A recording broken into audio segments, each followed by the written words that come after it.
کیوں؟ یہ حضور کے زیادہ قریب رہے، ان کو دین کا بہت زیادہ پتہ ہے. تو ہمارے یہاں بالکل ایسا نہیں ہے. جناب قریب ہو جاؤ، بس ٹھیک ہے ٹھیک ہے، ہر بندہ وہیں پہ کھڑا رہے گا.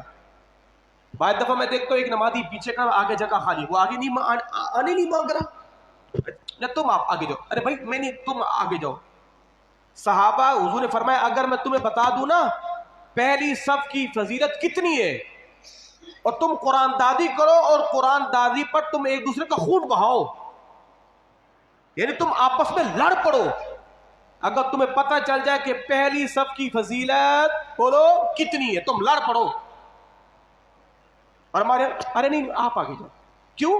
تاکہ میں پیچھے ہوں گا، مجھے نکلنے میں آسانی ہوگی. اور ہماری مسجد کئی نمازی باہر آ کے بیٹھے رہیں گے، ادھر بیٹھے ادھر، پہلی صف میں نہیں آئیں گے، بعد میں آنے والی پہلی صف میں آئیں جائیں گے، جو پہلے آئے وہ نہیں آئیں گے، وہ بالکل تیسری چوتھی صف میں کھڑے ہو جائیں گے. خدا کے بندو، اتنا بڑا اعزاز مسجد میں پہلے آئے ہو تو پہلے آنے کا فائدہ پہلی صف ہے، ادھر آ کے بیٹھو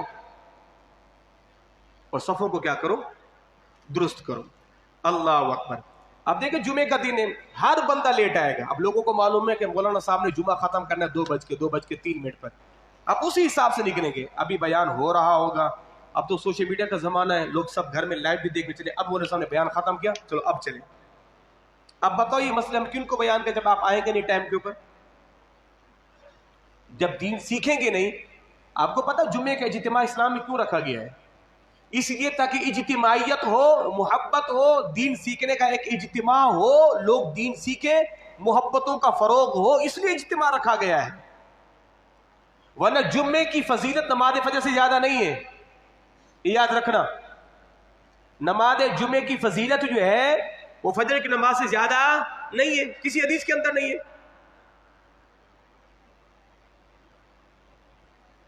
اللہ اکبر. اور حضور نے فرمایا اگلی حدیث طیبہ، حضور نے فرمایا کہ جو کسی کے معاملات میں کان لگا کر سنتا ہے نا، قیامت کے دن اس کے کان میں سیسا پگھلایا ہوا ڈالا جائے گا. کچھ لوگوں کو عادت ہوتی نا کہ پڑوس کے گھر میں لڑائی ہوگی تو فوراً گھر کی خواتین کوئی بھی کان لگا کے سنے گا، ہاں کیا بات ہوگی، کیا بات ہو رہی ہے، دروازے کے پاس کھڑے ہو گئے.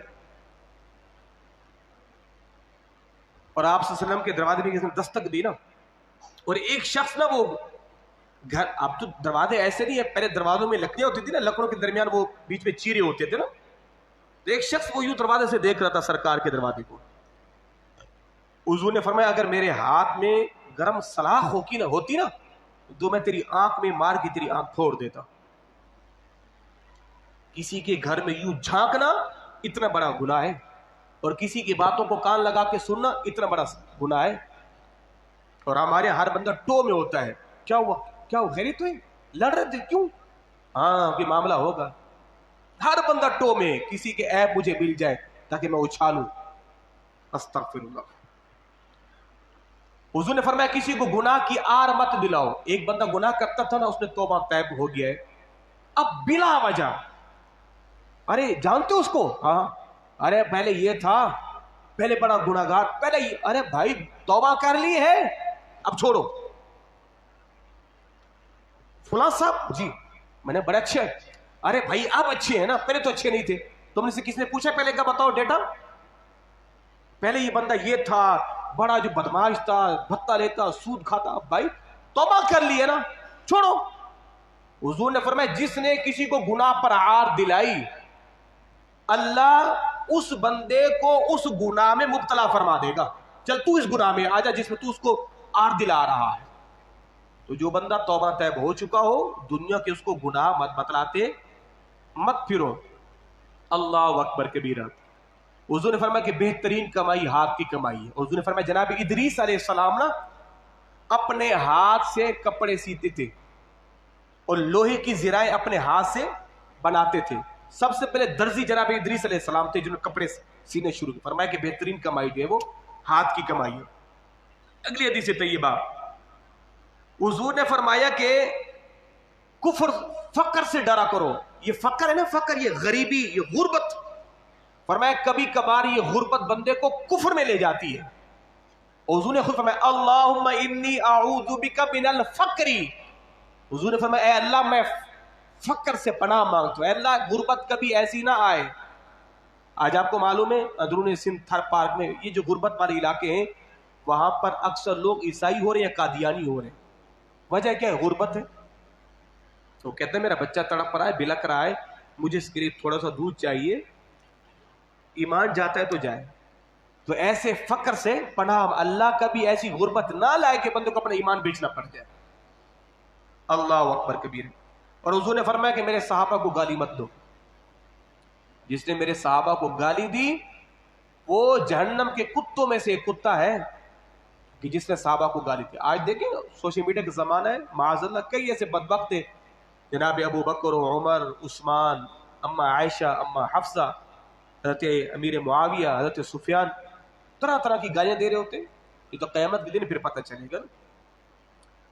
حضور نے فرمایا اللہ نے جس کو 3 بیٹیاں دی، اچھی پرورش کی، ہمارا گزشتہ جمعہ بھی اسی حوالے سے تھا، اچھی پرورش کی، تربیت کی، ان کا نکاح کر دیا، قیامت کے دن اللہ اس بندے پر جنت کو واجب فرما دے گا. تو بیٹیاں یوں بھی رحمت ہیں. اگلی حدیث طیبہ، حضور نے فرمایا مرنے کے بعد کی وفاداری دنیا کی وفاداری سے زیادہ بہتر ہے.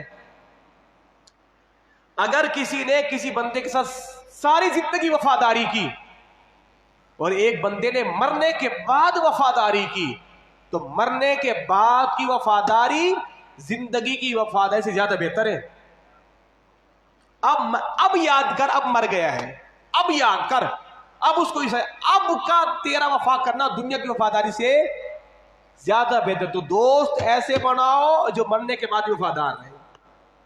مطلب کہ دوست نہیں، تجھے بھی حضور نے فرمایا کہ دوستی لگاؤ دینداروں سے، تمہارا مال کھائیں متقی لوگ تاکہ تمہارے لیے دعا تو کریں گے. تم نے کھلایا ایسے مشٹنڈوں کو ہے کہ جو کھا کر بھی تمہیں گالیاں دیتے ہیں، تو کیا فائدہ. اللہ اکبر کبیرہ. حضور نے ارشاد فرمایا کہ اللہ کا بندے پر بھی حق ہے اور بندے کا اللہ پر بھی حق ہے. وہ حق کیا ہے؟ فرمایا کہ بندوں پر حق یہ ہے اللہ کا، اللہ کی عبادت کرے، اللہ کے علاوہ کسی کی پرستش نہیں کرے، اللہ کے ساتھ کسی کو شریک بولو نہیں ٹھہرائے، مشکل کشا حاجت روا اللہ کی ذات، اللہ کی عبادت کرے. یہ بندوں پر حق ہے اللہ کا. اور پھر اللہ پر کیا حق ہے بندوں کا؟ اللہ فرماتے ہیں مجھ پر حق ہے، مجھ پر لازم ہے، ایسے بندوں کو میں جنت کا داخلہ عطا فرما دوں.